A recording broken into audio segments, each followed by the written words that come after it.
Civil society of Agra. आज हमने एक महत्वपूर्ण सूचना देने के लिए प्रेस कॉन्फ्रेंस रखी है।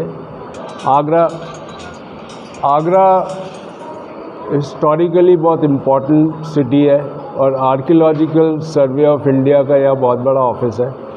हमने पिछले साल उनसे एक सूचना मांगी थी कि आगरा के जितने भी मॉन्यूमेंट्स हैं उसमें कितने मुकदमे और कौन पक्षकार हैं उन मुकदमा करने वालों में, चाहे वो सुप्रीम कोर्ट में हो, हाई कोर्ट में हो या लोअर कोर्ट में हो। एएसआई ने हमको कोई सफिशिएंट इन्फॉर्मेशन नहीं दी।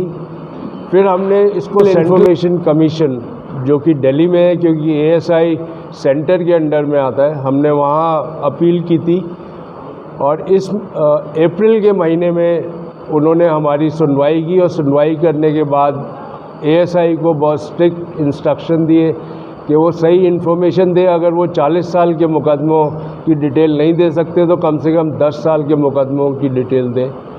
ये बहुत महत्वपूर्ण है। अगर एएसआई के पास कितने मुकदमे हैं उनकी जानकारी नहीं है, क्योंकि जब भी आगरा के विकास की बात होती है तब ये मुकदमे कहाँ से उत्पन्न हो जाते हैं शहर को पता नहीं चलता। हम ये जानकारी शहर वासियों को और जो आगरा के जनप्रतिनिधि हैं उनको अवगत कराना चाहते हैं।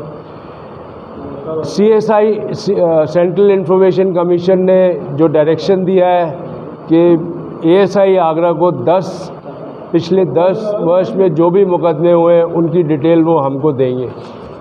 ये बहुत महत्वपूर्ण जानकारी है। उन्होंने ये भी कहा कि पारदर्शिता के साथ जो आरटीआई एक्ट है उसकी अवहेलना की गई है और एएसआई के पास कोई ऐसा रीज़न नहीं था कि ये इन्फॉर्मेशन वो हमको नहीं दे सकते थे, क्योंकि ये जन जानकारी की सूचना थी और एएसआई को ये सारी इन्फॉर्मेशन अपडेट करनी चाहिए।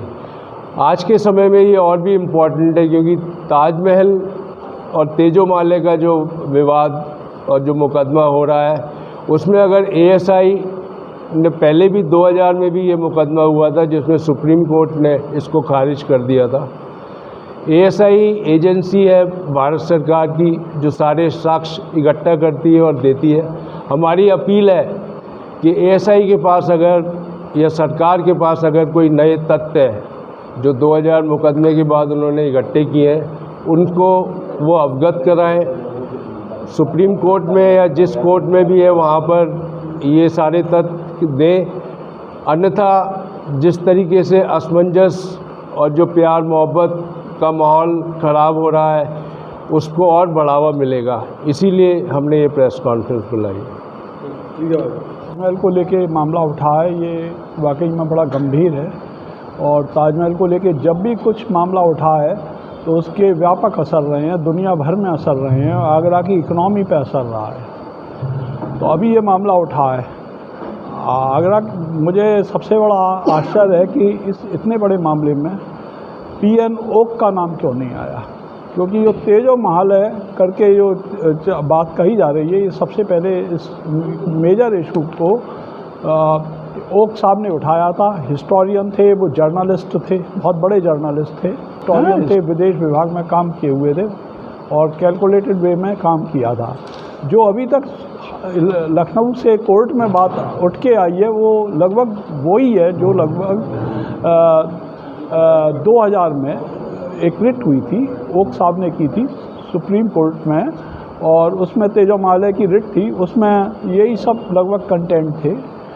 मेरा सरकार से अनुरोध है कि उत्तर प्रदेश शासन से रिक्वेस्ट है कि वो तेजोमाले की जो रिट थी जिसको कि सुप्रीम कोर्ट ने सुनने के बाद रिजेक्ट कर दिया था, उसमें अगर उसके अलावा कोई तथ्य है तो वो उनका जवाब दे, और नहीं तो अगर वही रिट में वही बातें उठाई गई हैं तो सुप्रीम कोर्ट की डिस्पोज रिट को में उठाए गए मुद्दे अगर दोबारा से उठाए जाते हैं तो मेरे ख्याल से वो गंभीर नहीं है। और एक और रिक्वेस्ट थी कि क्या ये अब ताज ट्रेपेजियम जोन अथॉरिटी बन गई है, इसमें शायद इस केस में इसे पार्टी नहीं बनाया गया है। इसी की जिम्मेदारी सबसे ज़्यादा है ताज के संरक्षण की। ताज का संरक्षण तब होता है जब इसकी जो भौगोलिक स्थिति है और क्षेत्रीय पर्यावरण है, इसके अलावा इसकी हिस्ट्री की भी रक्षा की जाए। तो इसमें इसे पार्टी बनाना जाना चाहिए। और हमारा ताज ट्रेपेजियम जोन से अथॉरिटी से अनुरोध है कि वो इसके हिस्टोरिक रिकॉर्ड भी अपडेट करें। इसके पास बहुत बड़ा रिकॉर्ड का रिसोर्स है और ये अगर गवर्नमेंट से मदद भी चाहेगी तो इसमें मदद मिल जाएगी, क्योंकि ये कन्फ्यूज़न नहीं होना चाहिए। ये एक ताजमहल का तो सबसे बड़ा मेजर इशू है ही, और भी इश्यूज़ हैं।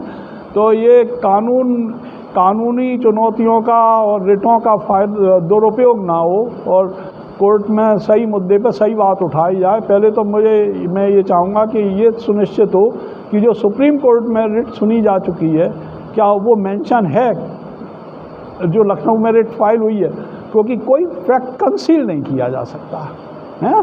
सुप्रीम कोर्ट में कोई भी मामला जाता है तो उसका बड़ा व्यापक तरीके से अध्ययन होता है। रिपीटेशन ऑफ फैक्ट्स नहीं होने चाहिए। कोई नया फैक्ट है तो ज़रूर उठाना चाहिए। वकीलों का भी पेशागत हक है, हमारा सभी का हक है, वो उठाया जाना चाहिए।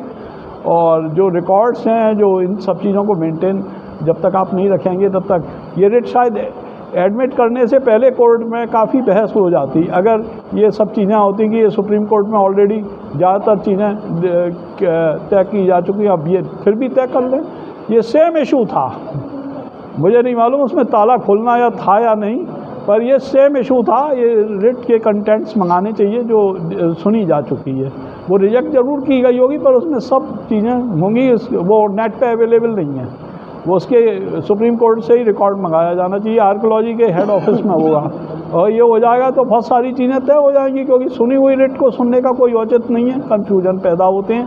नई चीज़ है कोई तो ज़रूर आनी चाहिए। ठीक है, ये मेरा आपसे अनुरोध।